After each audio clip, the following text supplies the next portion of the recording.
রাজ্যের মন্ত্রী বিকাশ দেববর্মার এলাকায় কৃষ্ণপুর ভায়া মন্ত্রীবাড়ির সড়ক দেখে বোঝার উপায় নেই রাস্তা নাকি কোনো ডোবা। গর্ত এড়াতে প্রতিদিনই ঘটছে ছোট বড় দুর্ঘটনা। মন্ত্রীর নজরেও বারবার আনা হলেও মিলছে শুধুমাত্র আশ্বাস।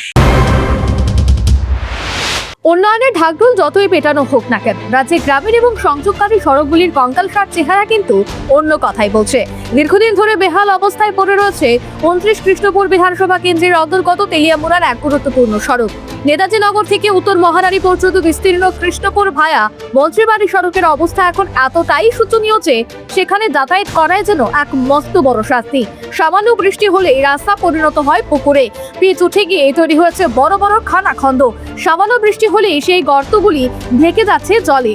বোঝার উপায় নেই রাস্তা নাকি কোনো ডোবা। এভাবেই গত কয়েক মাস ধরে মরণ ফাঁদে পরিণত হয়েছে। গত দীর্ঘ প্রায় 3 বছরের উপরে এই রাস্তার বেহাল অবস্থা। আমরা যে টমটম চালক যারা আছে আমাদের খুব অসুবিধা এই রাস্তায় চলতে। আমরা জলের কারণে রাস্তা কোন দিকে গর্ত আছে কোন দিকে সোজা আছে এটাও আমরা বুঝতে পারি না। আমরা প্যাসেঞ্জার সহ টমটম উল্টায় জায়গা মাল লইয়া চলি, টমটম উল্টায় জায়গা। আমাদের টমটমের মেনটেন্যান্সও অনেকটা বেশি এই রাস্তার কারণে। আমরা চাই এই রাস্তাটা তাড়াতাড়ি সম্পূর্ণ হোক। সড়কটি এলাকার অত্যন্ত গুরুত্বপূর্ণ একটি লাইফলাইন। প্রতিদিন এই রাস্তা ব্যবহার করে যাতায়াত করেন স্কুল কলেজের ছাত্রছাত্রী, চাকুরিজীবী, ব্যবসায়িক সহ হাজার হাজার মানুষ।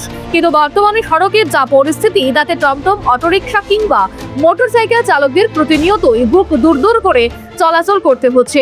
গর্ত এড়াতে গিয়ে প্রতিদিনই ঘটছে ছোট বড় দুর্ঘটনা।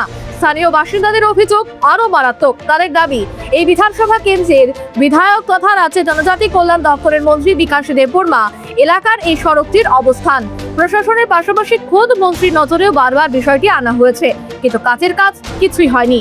অভিযোগ শুধু আশ্বাসের বাণী মিলেছে, রাস্তা সংস্কারের কোনো কার্যকর উদ্যোগ চোখে পড়েনি। দিন দিন এই সড়কের অবস্থা আরো বিপজ্জনক হয়ে উঠছে। যে এই রোডটা এটা সবাই মন্ত্রীবাড়ির রুট বলে জানে।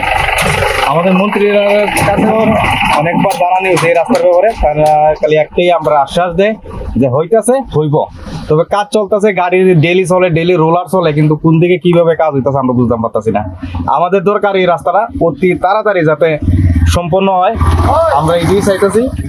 আর আমরা শ্রমিক মেহনতি মানুষ, আমরা এই রাস্তার কারণে রোজগারও করতে পারি না। যদি রাস্তাটা ভালো হয় তাহলে আমরা রুজি রোজগারের দিকটাও একটু ভালো হইব। এলাকাবাসীদের সাফ কথা, জনগণের নিরাপদ যাতায়াত নিশ্চিত করতে প্রশাসন যদি দ্রুত সড়কটি সংস্কার বা পুনর্নির্মাণের ব্যবস্থা না নেয় তবে আগামী দিনে যে কোনো বড়সড় দুর্ঘটনা ঘটে যেতে পারে। আর এ নিয়ে ক্ষোভে ফুঁসছেন এলাকার সাধারণ মানুষ থেকে শুরু করে নিত্যযাত্রীরা। Bureau report, news vanguard. Step into a place full of new ideas and opportunities at Techno India University Tripura, where you learn, grow and build your future. A place that truly helps your dreams become a reality.